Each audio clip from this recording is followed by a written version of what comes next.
Ungabe uthatha yonke into osukuyizwa njengabantu osuyayikholwa loo nto leyo.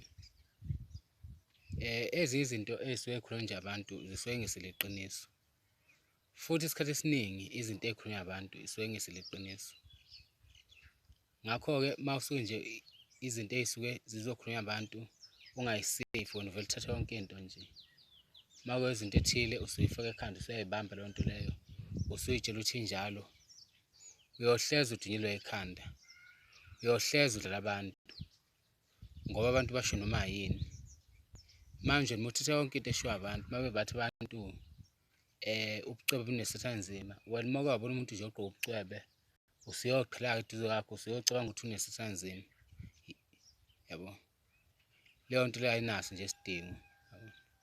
Into ukuze uyazi kangcono kuhle ukuthi uvele uyibuze kumnazi wayo ngqo leyo nto leyo.